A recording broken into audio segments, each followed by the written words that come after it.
बिस्मिल्लाहिर्रहमानिर्रहीम। अस्सलाम वालेकुम। कैसे हैं सब? होपफुली सब ठीक ठाक होंगे। अल्हम्दुलिल्लाह हम भी बिल्कुल ठीक हैं। अल्लाह की बबरकत नाम से करते हैं व्लॉग का स्टार्ट। और आज के व्लॉग में मैं आप लोगों के साथ शेयर करूंगी अपनी मंथली ग्रॉसरी, और साथ में मैं आपके साथ आलू मटर की रेसिपी शेयर करूंगी। व्लॉग स्टार्ट करने से पहले कहती चलूँ, अगर चैनल पे नए हैं तो प्लीज़ चैनल को सब्सक्राइब कर दें और बेल आइकन को प्रेस करना ना भूलिएगा, ताकि मेरी हर नई आने वाली वीडियो आप लोगों तक पहुंच जाए। और वीडियो अच्छी लगे तो ज़रूर लाइक कर दिया करें। चलिए अल्लाह की बबरकत नाम से करते हैं व्लॉग का स्टार्ट। और आज मैं जा रही थी ग्रॉसरी के लिए, तो उससे पहले बैंक जाना पड़ा क्योंकि बच्चों की फ़ीस सबमिट करवानी थी। तो बस जब ऐसे ही होता है, जब ग्रॉसरी के लिए जाते हैं तो पहले फ़ीस सबमिट करवा देते हैं, क्योंकि ग्रॉसरी शॉप और जो बैंक है वो बिल्कुल साथ साथ ही हैं। तो फ़ीस सबमिट करवाने के बाद अब मैं जा रही थी ग्रॉसरी के लिए।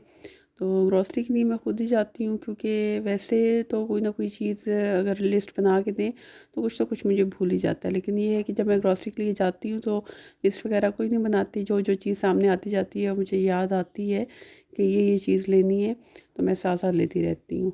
इसीलिए मेरी कोशिश होती है कि मैं ग्रॉसरी के लिए खुद ही जाऊँ। तो अगर मंथ के बीच में कोई ना कोई चीज़ ज़रूरत हो जैसे, तो वो मैं मंगवा लेती हूँ। लेकिन जो मंथली ग्रॉसरी होती है उसके लिए मेरी कोशिश यही होती है कि मैं खुद ही जाऊँ। तो आज मौसम भी साफ़ था और धूप काफ़ी अच्छी तेज़ निकली हुई थी। तो बस हम पहुँच गए कैश एंड कैरी। और जब मैं जाती हूँ कैश एंड कैरी पे, तो सबसे मैं जो लास्ट में जाती हूँ बिल्कुल उसके एंड में चली जाती हूँ, क्योंकि जो एंड में उनका पोर्शन बना हुआ है ना, वो दालें चावल और इस तरह की चीज़ें हैं। तो मैं बस यहाँ से एंड से स्टार्ट करती हूँ। तो बाकी फिर इनकी जो जो चीज़ें होती हैं वो मैं शुरू की लेती रहती हूँ। एंड में यहाँ पे इनकी दालें चीनी चावल हर चीज़ ये पड़ी हुई होती है। तो ये तो ग्रॉसरी में बहुत ही यानी कि लाजमी चीज़ें होती हैं। तो बस यहाँ से मैंने चीनी चावल और दालें ये चीज़ें ले ली थी, ऑयल वगैरह। एंड से आगे फिर मैं जाती हूँ, इनके हर रोज़ से जो जो चीज़ ज़रूरत होती है तो मैं साथ साथ लेती रहती हूँ। बस सुनीशा भी साथ ही थी, और उसने जो है ना ज़िद करके लेज़ ले लिए थे। वैसे तो मैं इसको लेज़ नहीं देती हूँ, क्योंकि ये बच्चों के लिए थोड़े हार्ड हो जाते हैं, तो बड़ी मुश्किल से खा रही थी, उसके गले में भी फंस रहे थे। वैसे मैं इसको सलांटी वगैरह लेती रहती हूँ। तो बस ये यहाँ पे ज़िद कर रही थी, लेज़ ले लिया और फिर देखें गले में जो है ना ये इसको लग रहे थे। वैसे मैं इसको सलांटी लेके देती हूँ, वो थोड़ी सॉफ्ट हो जाती है, मुँह में जाती है ऐसे घुल जाती है। तो खैर मैं आ गई थी घर, जो भी ग्रॉसरी थी मैंने अपने काउंटर टॉप में रख ली। और मैं ऐसे ही करती हूँ कि आके पहले जो भी पैकेट्स वगैरह होते हैं मैं शॉपर से निकाल के काउंटर टॉप पे रख लेती हूँ, और उसके बाद जो जो चीज़ होती है उनको अपनी जगहों पे रख देती हूँ। तो बस ये देखिए ये सारी ग्रॉसरी थी मेरी, जिसमें दालें चावल और जो घर की ज़रूरत की जो भी चीज़ें होती हैं सारी। अब मैं एक एक चीज़ का नाम लूँ तो आप लोग देख ही रहे हैं। ये मेरी थी मंथली ग्रॉसरी। और बस अब इनको मैं सारों को जो है ना मैं जगह पे रख लूँगी। ये मैंने लिया था बच्चों के लिए माउथ फ्रेशनर, और ये स्कूल जाते हैं तो मैंने उनके लिए लिया था, छोटा था। मैंने कहा चल इसको ट्राई करती हूँ कि ये कैसा होता है। और बस ये थी मेरी सारी ग्रॉसरी, और इनको मैं अब सारा समेटूँगी, अपनी अपनी जगहों पे जो भी चीज़ें हैं वो रख लूँगी। सारी ग्रॉसरी जब मैं समेट लेती हूँ तो बच्चों के जो नूडल्स वगैरह आए हुए होते हैं या पास्ता वगैरह, क्योंकि इसके बगैर तो ग्रॉसरी कंप्लीट होती ही नहीं है ना, क्योंकि जब तक बच्चों की चीज़ें ना हो। तो बच्चों के लिए चॉकलेट्स और नूडल्स वगैरह, तो जब मैं सारी चीज़ें समेट लेती हूँ तो सबसे पहले बच्चे कहेंगे जो हमारी चीज़ आई है ना वो तो हमें बना के दें, या नूडल्स या पास्ता उन्हें कुछ ना कुछ बना के देना ही पड़ता है। तो उसके बाद फिर कोई ना कोई और काम होता है। तो बस ये ग्रॉसरी मैं सारी समेटूँगी और उनको अपने अपने केबिन्स में जो उनकी जगह है वहाँ पे रखूँगी। उसके बाद बच्चों को बना के दूँगी नूडल्स।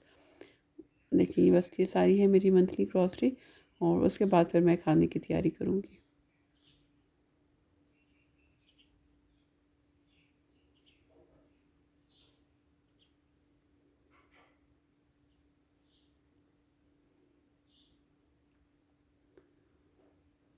ये कुछ सब्जियां भी आई हुई थी, इनको भी मैंने निकाल लिया बास्केट्स में। और बैंगन थे, बहुत फ्रेश फ्रेश थे। इस तरह छोटे बैंगन होते हैं तो इनको फिर मैं भरे हुए बैंगन जो खटाई वाले होते हैं वो बनाती हूँ, कि मेरे बच्चों को बहुत ही पसंद है। बस ये मिर्चें जो थी ये भी मैंने जो थी निकाल ली थी अलग से टोकरी में। और जो थोड़ी ख़राब हों बीच में तो उनको मैं अलग कर लेती हूँ, क्योंकि उससे फिर ये है कि बाकी चीज़ें जो बाकी मिर्चें होती हैं वो भी ख़राब हो जाती हैं। और उन मिर्चों में अक्सर और थोड़ा बहुत छोटा बहुत गंद भी आ जाता है, जैसे पत्ते वगैरह, तो बस वो भी निकल जाते हैं, और यूँ साफ़ साफ़ सी मिर्चें जो होती हैं अलग हो जाती हैं। साथ में ये पुदीना आया हुआ था, पुदीना भी मैं जो होता है इसको मैं सुखा लेती हूँ और वो भी मैं आगे आप लोगों के साथ शेयर करती हूँ। पहले मिर्चों को अलग कर,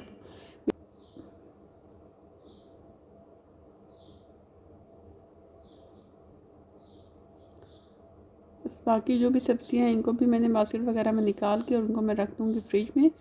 तो सब्ज़ियाँ और फ्रूट्स वगैरह जो आए हुए थे तो उनको मैंने बस जगह पे जल्दी जल्दी से रख लिया। और आ जाते हैं फिर पुदीने की तरफ।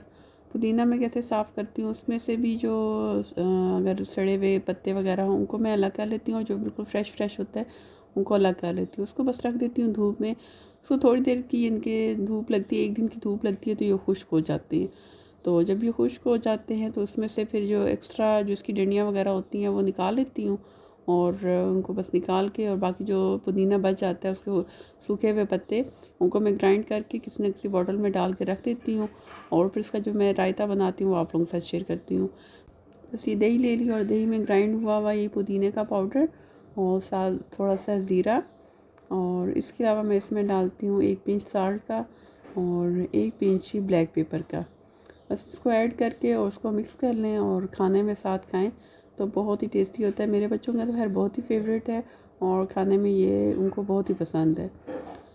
तो चलें अब चलते हैं रेसिपी की तरफ। मैं तमाम चीज़ों से फ्री होगी जब मैंने ग्रॉसरी सारी संभाल ली तो उसके बाद मैं खाना बनाने लगी थी। और खाने में आज मैं बना रही थी आलू मटर और बस उसके लिए मैंने बड़े सिंपल तरीके से ये बनाती हूँ। उसके लिए मैंने ऑयल ले लिया तकरीबन 1 कप और उसमें 2 प्याज मैंने काट के और उसको मैंने ब्राउन करने के लिए रख लिया था।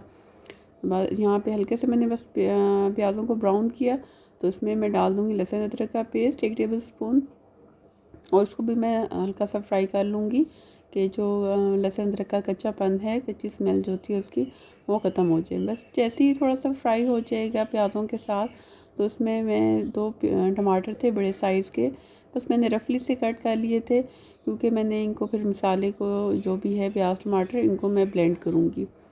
तो बस टमाटर भी यहाँ पे मैंने ऐड कर लिए थे बीच में और इनको बस थोड़ा सा फ्राई कर लिया। और फ्राई करने के बाद अब इसमें मैं डालूँगी स्पाइसेस में बस सिंपल से जो घर के स्पाइसेस हैं वही मैं डाल रही हूँ।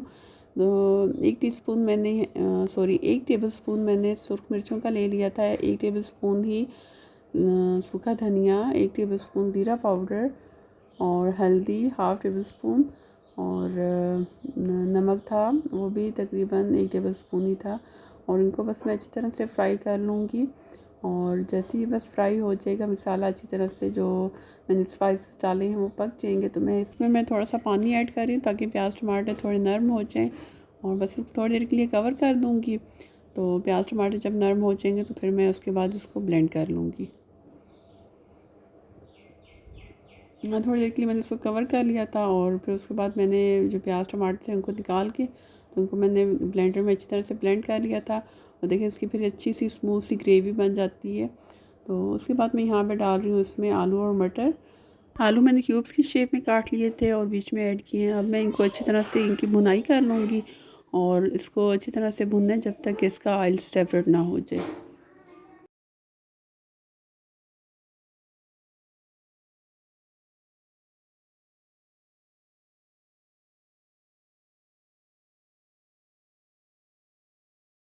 मैं जब ऐसे शोरबे वाली चीज़ बनाती हूँ ना तो मैं मसाले को ब्लेंड लाजमी करती हूँ क्योंकि मुझे उससे ये है कि ग्रेवी अच्छी सी बनती है बिल्कुल स्मूथ सी। तो बस किसी को नहीं भी पसंद होगा ब्लेंड करके पकाना तो मैं आप लोगों के साथ वो शेयर करती हूँ कि मैं कैसे पकाती हूँ। तो अगर आप लोगों को ब्लेंड करके पसंद ना हो तो आप मसाले को ब्लेंड ना करें और आप ऐसे भी उसको पका सकते हैं। तो बस यहाँ पे मैंने डाली हैं सब्ज़ मिर्चें और देखिए ऑयल जो है सेपरेट होना शुरू हो गया है। और सब्ज़ मिर्चें डाल रही हूँ और साथ साथ बस इसकी मैं भुनाई कर रही हूँ। तो ऑयल जब तक सेपरेट होता है तो इसकी भुनाई अच्छी तरह से करती रहने हैं। इतने में ये है कि इसमें आलू भी थोड़े गल जाते हैं और मटर भी और ऑयल भी अच्छी तरह से सेपरेट हो जाएगा, मसाला अच्छे से पक जाता है। जो भी खाना बनाए ना तो उसकी ये है कि भुनाई लाजमी अच्छे से किया करें। तो मैं तो अच्छे से उसकी भुनाई करती हूँ ताकि मसाला अच्छी तरह से पका हुआ हो, इस तरह कच्चापन नहीं आता मसाले का और टेस्ट भी खाने का बहुत ही अच्छा आता है। देखिए यहाँ पे ऑयल हो गया सेपरेट और मैं अब इसमें डाल रही हूँ पानी।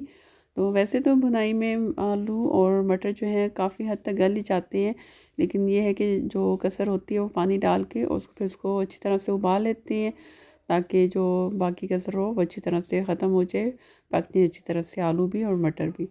बस इसको मैंने कर दिया कवर, और जब तक आलू और मटर गलेंगे तब तक मैं बना लूँगी सैलेड।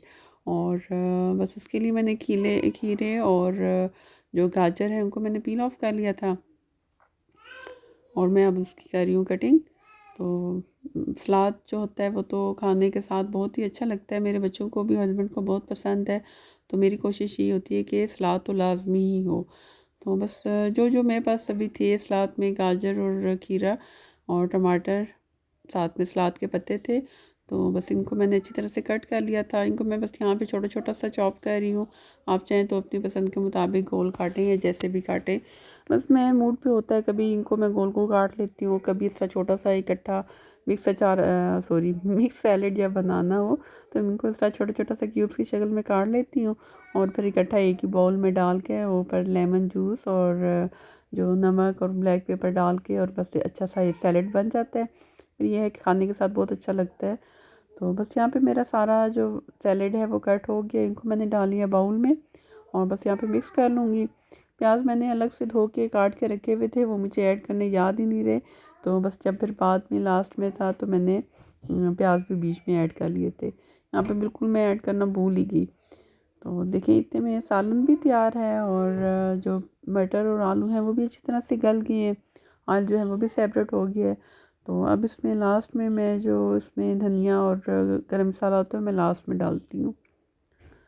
यहाँ पे बस मैं डाल रही हूँ धनिया, और धनिया डालने के बाद मैंने इसमें हाफ़ टेबल स्पून गरम मसाले का ऐड कर लिया था।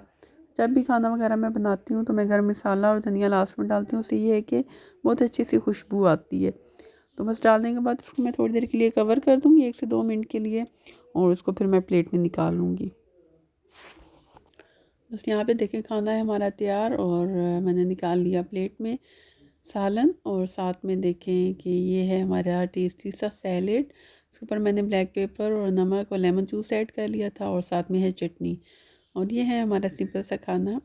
होपफुली मेरी आज की वीडियो भी आप लोगों को अच्छी लगी होगी। वीडियो अच्छी लगे तो लाइक ज़रूर कर दिया करें, और एक प्यारा सा कमेंट, और चैनल को सब्सक्राइब करना ना भूलिएगा। मुझे दें इजाज़त, मिलेंगे एक नेक्स्ट वीडियो में, तब तक के लिए अल्लाह हाफिज़।